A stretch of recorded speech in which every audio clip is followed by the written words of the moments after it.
इस सत्संग की त्रिवेणी में, सत्संग सरिता में आप सब डुबकी लगा रहे हैं। जितनी बातें या जितनी ज्ञान की चर्चा अब तक यहाँ पर चली है, जिसे हम और आप सब सुने हैं, उन बातों को यदि हम और आप सब जितनी बातें सुने हैं, उन बातों को, इन ज्ञान की चर्चा को यदि हम ईमानदारी पूर्वक अपने जीवन में जी लें, उन बातों को जीवन में फॉलो करें, तो निश्चित है आपका जीवन बदल सकता है। जिंदगी में एक नई क्रांति या आपका जीवन, आपकी जिंदगी अमूलचूल परिवर्तन हो सकता है। हम और आप सब ज्ञान की बातों को बहुत कुछ जानते हैं, ज्ञान के सद्ग्रंथ भी पढ़ते हैं। सिर्फ और सिर्फ यदि कमी है तो उन बातों को जीवन में जीने की कमी है। जैसे एग्जाम्पल के लिए, आपकी तबीयत यदि खराब हो गई तो हम लोग करते क्या हैं? डॉक्टर के पास जाते हैं, डॉक्टर हमको दवाई इंजेक्शन देते हैं, दवाई दे दे कि भाई इस दवाई को सुबह खाना, इसको दोपहर खाना, इसको शाम को खाना, तभी आपका स्वास्थ्य और आपकी तबीयत सही हो सकती है। अब आप उस दवाई को लेकर आ गए, सुबह हुई, दवाई की पुड़िया खोले, हाँ, फिर चिपटी बांध दिए। दोपहर की दवाई को देखे, सिर्फ देख लिए, ध्यान से सुनिएगा, फिर उसको भी चिपटी बांध कर रख दिए। शाम की दवाई फिर वैसे देखे, फिर बंद कर दिए। मैं आप लोगों से पूछता हूं, क्या आपकी तबीयत, आपका स्वास्थ्य अच्छा हो सकता है? इम्पॉसिबल, ऐसा नहीं होगा।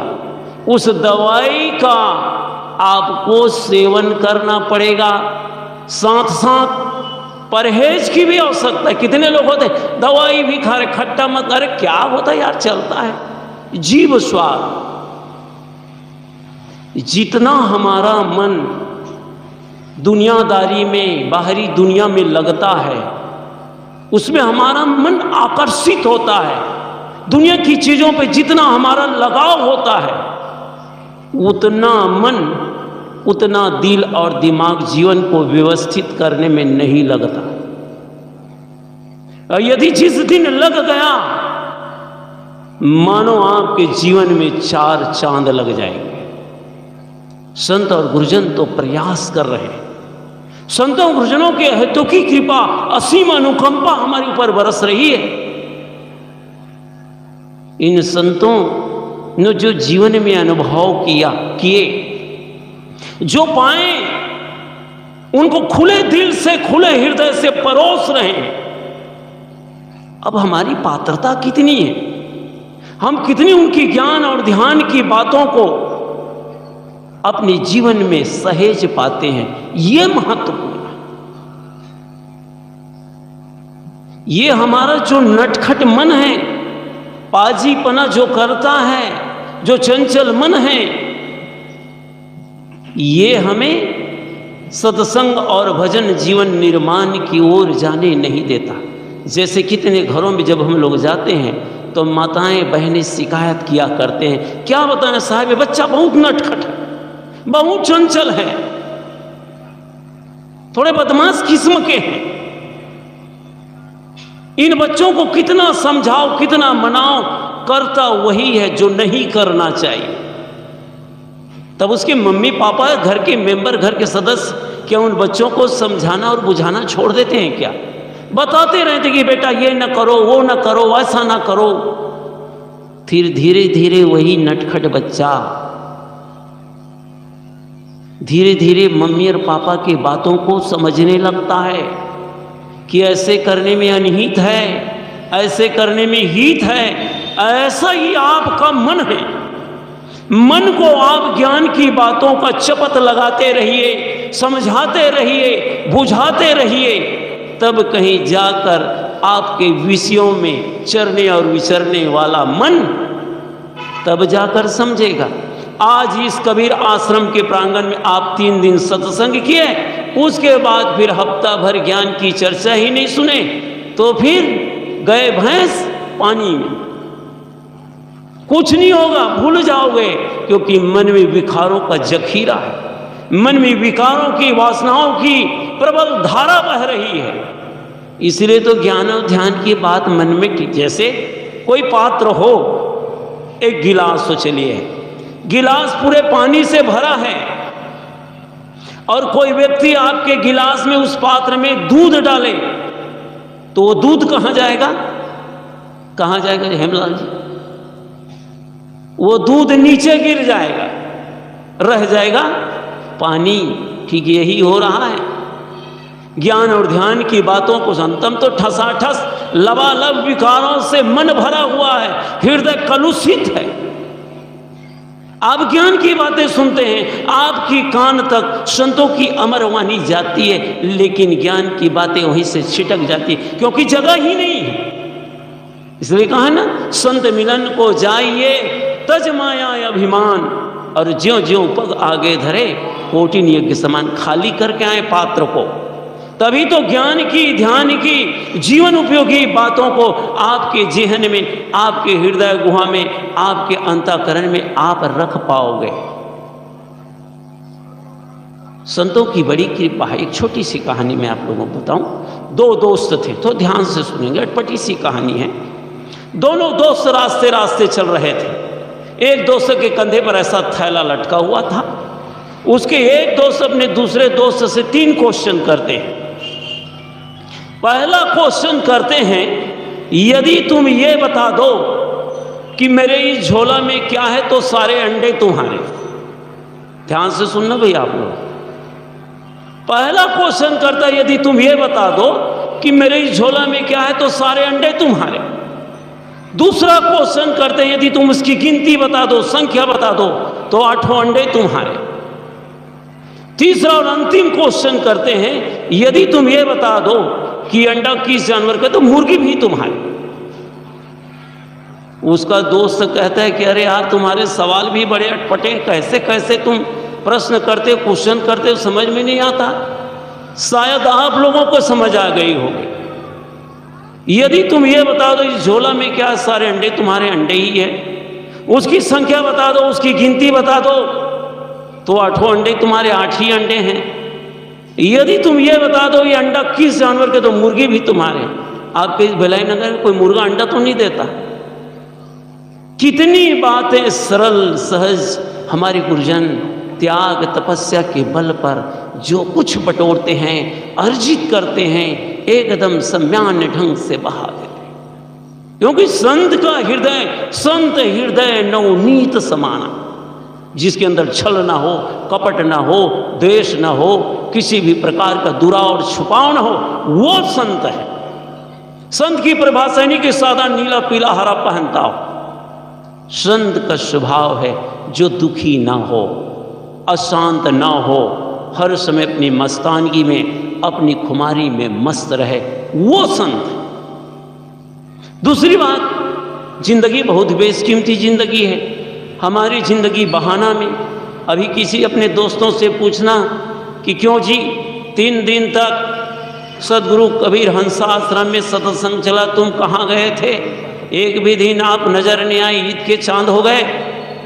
तो व्यक्ति क्या कहता है, क्या बताएं भाई साहब, बहुत बिजी है, बहुत व्यस्त, समय ही नहीं है। किसी माताओं के मैके से, उसके नैहर से कहीं शादी का आमंत्रण कार्ड आ गया। महीने दिन बाद शादी शुरू होगी। हमारी माताएं बहनें रोज खोल खोल कर देखती हैं, भाई लोग भी देखते हैं, ससुराल में शादी है। दिन में न जाने कितने बार उस कार्ड को देख लेते हैं ताकि वो कार्यक्रम मिस ना हो।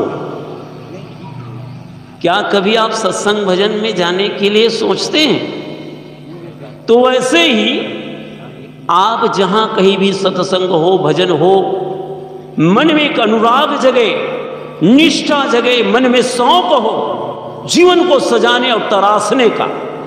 नहीं तो जिंदगी जी रहे हो, सांस तो अभी हमारे विजय साहब बता रहे थे, तुम हम सांस नहीं लेते।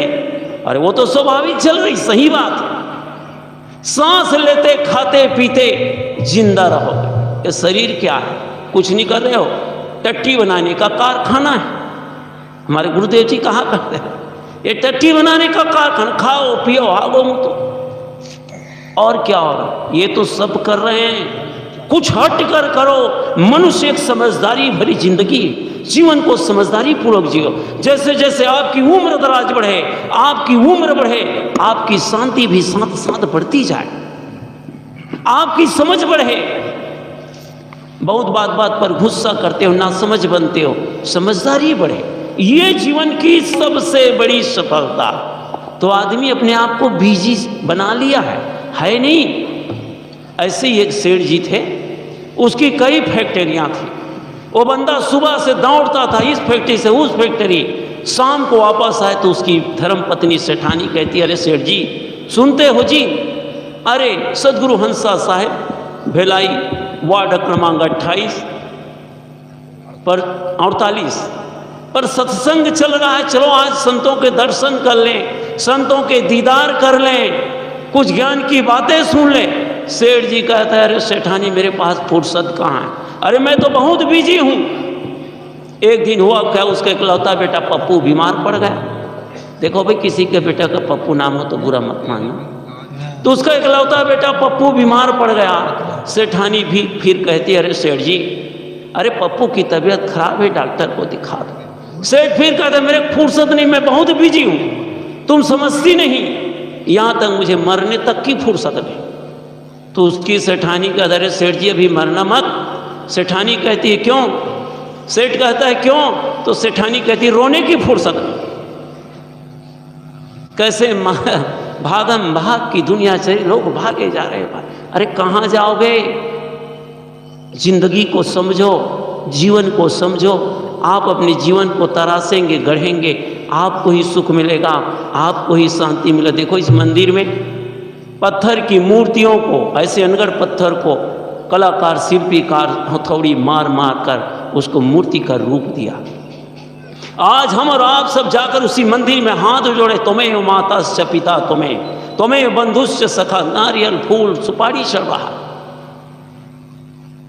वो अनगढ़ पत्थर था जिसको देखकर कभी कोई हाथ नहीं जोड़ सकता, उसके तरफ अपनी आंखें नहीं फेरते थे।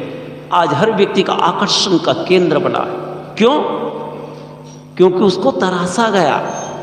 ऐसे हम और आप सब अपनी जीवन को तरासें। हर आदमी के पास इतनी शक्ति, हिम्मत, ताकत है कि अपने जीवन को आमूल चूल बदल सकता है।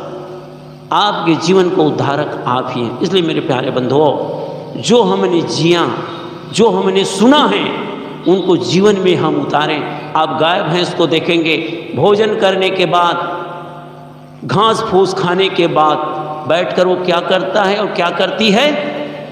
जुगाली करते हैं। वैसे हम लोग भी संतों की ज्ञान की बातों को जो सुने हैं, उन बातों को जुगाली करें, ख्याल रखें। हमेशा उन बातों को, जो आप जीवन में होना चाहते हैं, जो पाना चाहते हैं, जो उपलब्ध होना चाहते हैं, उन ज्ञान की बातों को हमेशा आप याद रखें। वो ज्ञान की बातें आंधी और तूफान की तरह आपके अंदर उड़ते रहना चाहिए, तभी जिंदगी समर्थ। एक बार दो बार सत्संग सुन ले, सदग्रंथों को पढ़ लिए, जिंदगी के पार नहीं पाओगे। लगे रहो भूत की तरह, पीछे पड़े रहो, पूरा जुनून के साथ जीवन को सजाने और संवारने में, तभी आप अपने जीवन को समझ सकते हो। वरना खाते पीते बड़ी बड़ी बिल्डिंगें, अट्टालिका, घर में फॉर्चूनर कार, वो हो जाएगी, बाहरी बाहरी सुख पाओगे, लेकिन आत्मानंदी आत्मा को आप समझ नहीं पाएंगे। और यहाँ से छूछे हाथ जाओगे, फिर पुनः 84 लाख योनियों में आप भटको। इसलिए मनुष्य का जीवन मिला है, भजन करे, सत्संग करे, जीवन में सरलता विनम्रता को धारण करे। यही जीवन और जिंदगी पाने की सार्थकता है।